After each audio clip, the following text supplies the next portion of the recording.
કેમ છો વિદ્યાર્થી મિત્રો? દ્વિઘાત સમીકરણમાં સ્વાધ્યાય 4.3 અને એના આગળના દાખલામાં જોઈએ તો દાખલા નંબર 9. ટેક્સ્ટ બુકમાં આપણને પેજ નંબર 74 ઉપર આ એક નવમો દાખલો એવો આપ્યો છે કે જેમાં થોડું આપણે આગળના ધોરણ વિશે વિચારવું પડશે. તમને ખ્યાલ હોય તો કામ અને મહેનતાણું એવું એક સ્વાધ્યાય આવતું. આ પ્રકરણની અંદર આપણે કામનો દર મેળવવાનો થતો. તો સૌથી પહેલા દાખલો કરતા પહેલા એના વિશે આપણે ચર્ચા કરી લઈએ કે ભાઈ કામનો દર છે એનું સૂત્ર કંઈક આ રીતે આપવામાં આવતું કે કામનો દર બરાબર કરેલું કામ છેદમાં તે માટે લીધેલ સમય. તો આ સૂત્રને આધારિત આપણો આ દાખલો થોડો ફેરફાર કરી અને ગણવાનો છે. તો આની અંદર શું થતું? યાદ હોય તો આપણે આમાં ત્રિરાશીઓ એવી મૂકતી કે એક કામ કરતા આટલો સમય લાગે તો આટલું કામ કરતા કેટલો સમય લાગે.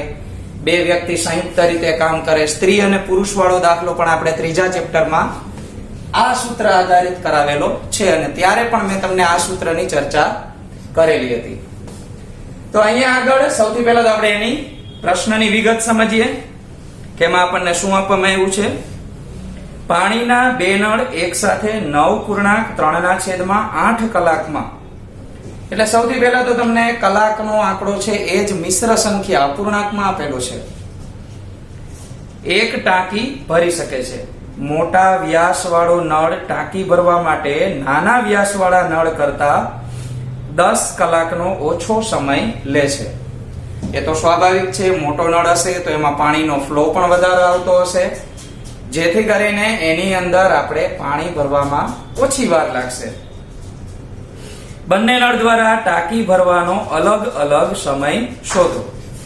તો સૌથી પહેલા આપણે બંને વ્યાસવાળા જે નળ છે એના દ્વારા ટાંકી કેટલી કલાકમાં ભરાય એની એક આપણે અર્થઘટન માટે વિગત આપેલી છે કે ભાઈ મોટા વ્યાસવાળો નળ ટાંકી ભરવા માટે નાના વ્યાસવાળા નળ કરતા 10 કલાકનો ઓછો સમય લે છે. તો ધારણા આપણે સૌથી પહેલા શરૂ કરીએ. તો રકમ મુજબ આપણે જોઈએ તો નાના વ્યાસવાળો નળ, તો આવો શબ્દ આપણે વાપરવાનો છે. તો લખીએ નાના વ્યાસવાળા નળ દ્વારા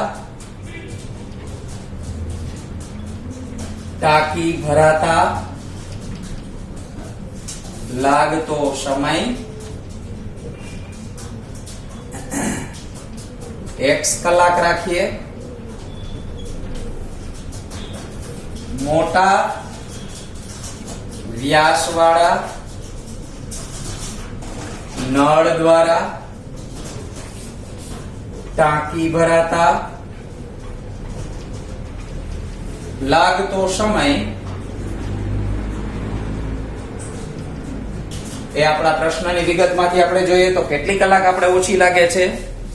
તો 10 કલાક ઓછો સમય લાગે છે. તો એ લખશું આપણે x ઓછા 10 કલાક. હવે આપણું જે કામ અને મહેનતાણું જે છે એનું સૂત્ર મેં લખેલું છે. એ સૂત્ર આધારિત આપણે આ બંનેને કામના દરમાં ફેરવશું, કારણ કે આપણે એક નળ દ્વારા ટાંકી નથી ભરવાની, બંને નળ એક સાથે ટાંકી ભરે છે. તો હવે અહીંયા આગળ 1 કલાકના સમયગાળા મુજબ આપણે જો જોઈએ તો આ રીતે લખશું. 1 કલાકમાં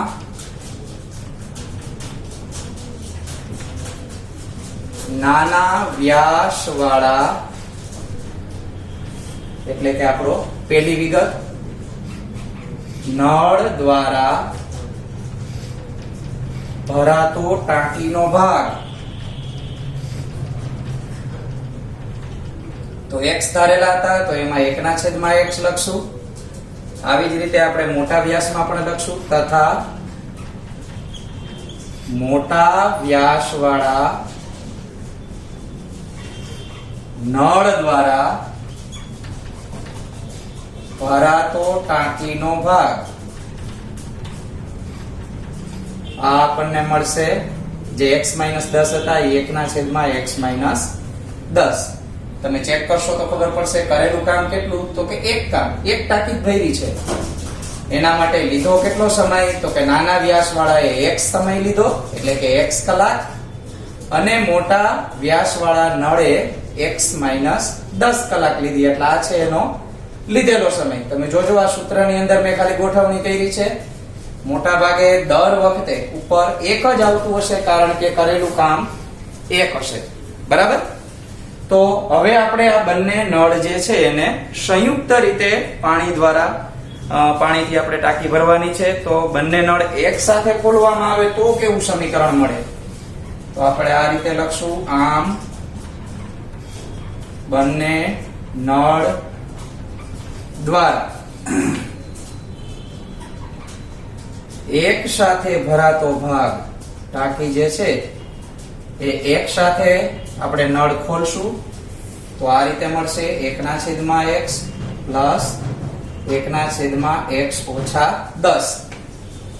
હવે અહીંયા આગળ તમને અડધું સમીકરણ તો મળી ગયું. હવે વાત રહી સામે કલાકની.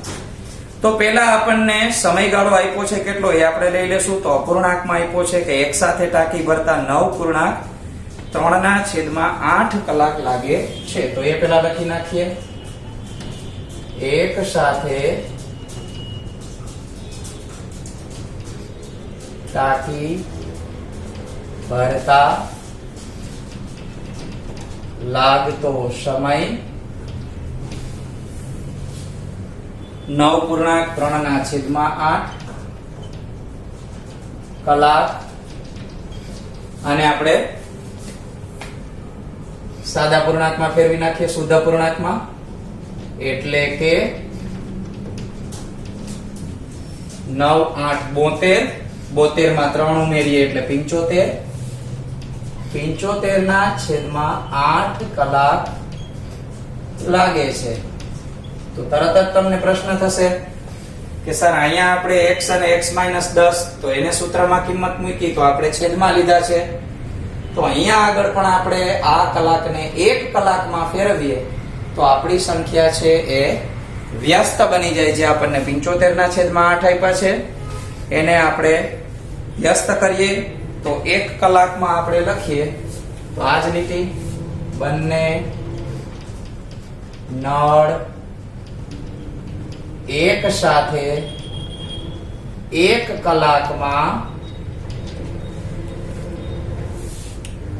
75/8 આ રીતે આપણે એના વ્યસ્ત કરવાના રહેશે. સોરી, આપણે 8/75 લખવાનું થશે. 8/75 સમયમાં ભરી નાખશે. તો આપણું સમીકરણ કંઈક આ રીતે બનશે. લેફ્ટ સાઈડ આપણને મળી ગઈ છે 1/x, અહીંયા 1/x ઓછા 10, અને અહીંયા આપણે વ્યસ્ત કર્યા 8/75. હવે જે સમીકરણ છે એનું સાદું રૂપ આપવાનું રહેશે એટલે કે ચોકડી ગુણાકાર કરી નાખીએ. x ઓછા 10, અહીંયા આગળ પ્લસ x, છેદમાં આપણી પાસે x અને x ઓછા 10 છે જ, અહીંયા 8/75. x અને x આપણે જો સરવાળો કરીએ તો 2x મળે, ઓછા 10, 75 છે એને આપણે અહીંયા ગુણાકારમાં લઈ જઈ. અહીંયા આગળ હું પાછળ લખું છું, આગળ પણ લખી શકાય. આ નીચેનું પદ છે એ 8 સાથે ગુણાકારમાં જશે એટલે 8 ને ત્યાં રાખીએ. x નો સ્ક્વેર ઓછા 10x એને આપણે બાજુમાં ગુણાકારમાં લઈએ. 75 બંને પદ સાથે ગુણાકાર કરશે એટલે કે 2 સાથે અને 10 સાથે. તો 75 એને ગુણ્યા 2 એટલે 150x, અહીંયા મળશે -750, બરાબરની સામે બાજુએ મળશે 8x નો વર્ગ અને મળશે ઓછા 80x. આ બંને પદને આપણે સામે બાજુએ લઈ જાય એટલે એક બાજુ આપણી રકમ ભેગી થાય તો 0 બરાબર અહીંયા સામે બાજુએ જે હતા એને નિશાની નહીં બદલીએ એમ નામ રાખશું. 150 x સામે જશે એટલે એ માઇનસ થશે. 750 સામે જશે એટલે એ પ્લસ થશે. અહીંયા આગળ x વાળું જે પદ છે એની આપણે વિગત સાદું રૂપ આપીએ. પ્લસ માઇનસ જે થતું હોય એ કરી નાખીએ. તો કે 8x નો વર્ગ 150 અને 80 નો સરવાળો કરીએ તો આપણને 230x મળે. 750 એમના એમ છે બરાબર 0. બહુપદી છે એની અંદરથી આપણે જો કાંઈ કોમન નીકળતું હોય તો આપણે એને સાદું રૂપ આપી અને સમીકરણ છે એને થોડુંક નાનું બનાવી દઈએ. મારી પાસે અહીંયા ઓલરેડી સમીકરણ લખેલું જ છે. 8x નો વર્ગ ઓછા 230x વત્તા 750 બે વડે ભાગાકાર થઈ શકે છે આપણે આ બધાનો. તો અહીંયા લખશું 4x નો વર્ગ. આને આપણે બે વડે ભાગાકાર કરીએ તો 2 એકા 2 વળી પાછા 2 એકા 2 અને 2 5 10. કંઈક આપણે ભૂલ કરી એવું લાગે છે મોઢે. 230 ને આપણે બે વડે ભાગાકાર કરી નાખીએ. 2 એકા 2 2 એકા 2 અને 2 5 10. Okay 115x. 750 ને પણ આપણે બે વડે ભાગાકાર કરશું તો 2 3 6 2 7 14 અને 2 5 10. હવે આપણને જે બહુપદી એટલે કે દ્વિઘાત સમીકરણ મળ્યું છે એ સમીકરણનો ઉકેલ આપણે કોઈ પણ રીતથી મેળવવાનો છે. તો તમે એવું કરો કે આ સાઈડનું જે છે એ બધું તમે લખી નાખો જેથી કરી એને હું કટ કરી નાખું અને ત્યાર પછી આખો દાખલો આપણે ગણીએ.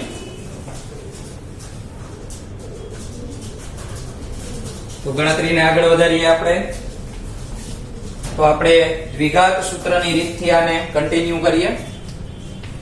તો આપણી પાસે a ની કિંમત આપી છે 4, b ની કિંમત આપણી પાસે છે -115 અને c ની કિંમત આપણી પાસે છે 375.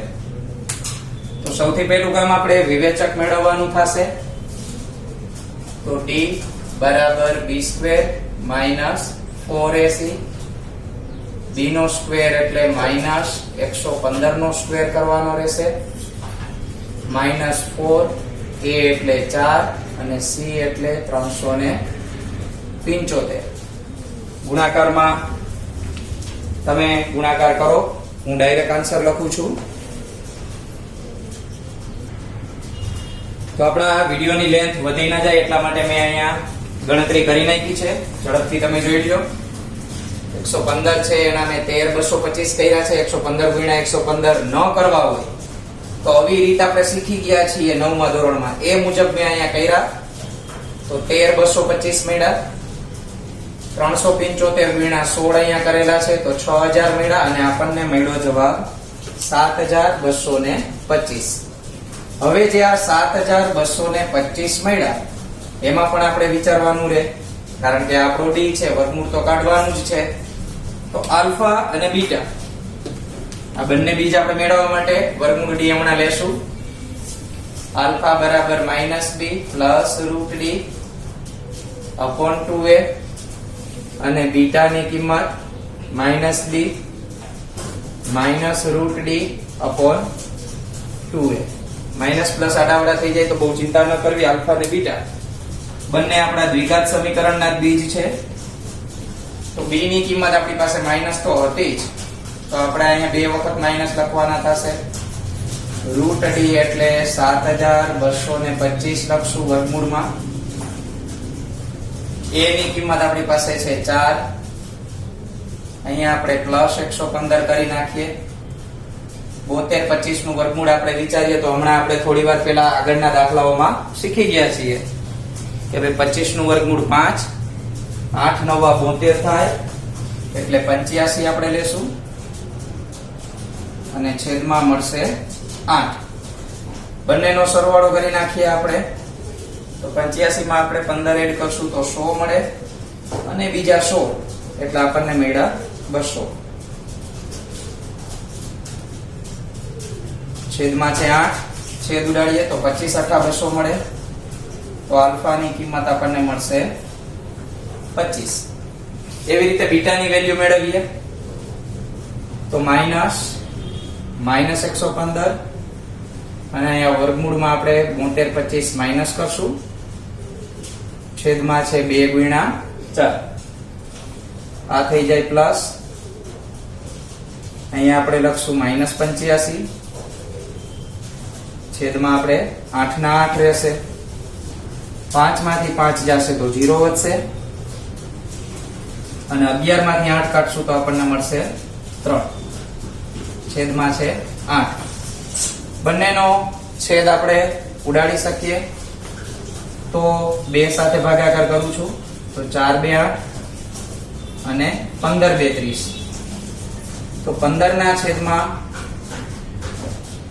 4 હવે આપણને બીટાની કિંમત મળી છે તો બીટાની કિંમત આપણને આ મળી તો સૌથી પહેલા તમારી પાસે આનો આ બાજુનો પોર્શન લખેલો હશે આ પોર્શન ની અંદર આપણે ધારણા કરેલી હતી કે નાના વ્યાસ દ્વારા લાગતો સમય કંઈક આપણે x કલાક લખ્યો તો અને મોટા વ્યાસ વાળા નળ દ્વારા ટાંકી ભરાતા લાગતો સમય આપણે x - 10 લખ્યો છો તો અહીંયા આગળ આની વેલ્યુ છે ને 3.75 મળે છે તો તમે x ની કિંમત 25 રાખશો તો 25 માંથી 10 કાઢો તો 25 માંથી 10 કાઢીએ તો 15 મળી જશે તો એ આન્સર યોગ્ય ગણાય પણ આની કિંમત છે એ તમને 10 કરતા નાની મળે છે તો આ કિંમત પોઈન્ટમાં મળે છે એ પણ હું તમને કહી દઉં 3.75 એપ્રોક્સિમેટ મળે છે અહીંયા હું એવી નિશાની કરીને લખું છું કે આશરે 3.75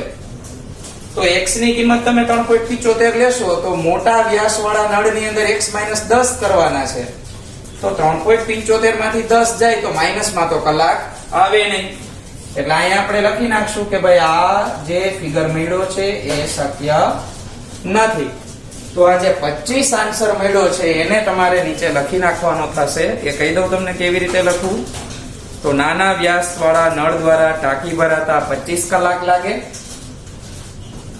અને 25 માંથી 10 કાઢી નાખીએ તો મોટા વ્યાસ વાળા નળ દ્વારા 15 કલાક સમય લાગે આ રીતે તમારે આખો દાખલો કરવાનો થશે દાખલાની સાઈઝ થોડીક મોટી હતી પણ સમજૂતીમાં એટલું બધું કઈ અઘરું નથી આમાં અવયવીકરણની રીત આપણે એટલે નથી લીધી કે એમાં આપણે અવયવ વધારે પાડવા પડે એટલે આપણે આની અંદર દ્વિઘાત સૂત્રની રીત પ્રમાણે કરેલું છે તમે એમાં અવયવની રીતથી પણ દાખલો કરી શકો જવાબ બંનેમાં સરખા જ આવવાના છે એમાં ક્યાંય કાંઈ વાંધો આવશે નહીં તો અહીંયા સુધી રાખીએ આપણે સ્વાધ્યાય 4.3 હવે પૂરું થવા ઉપર છે પ્રેક્ટિસ વધારે કરવી અને એક્સ્ટ્રા દાખલાઓ જે હું આપું છું એની ખાસ તૈયારીઓ કરવી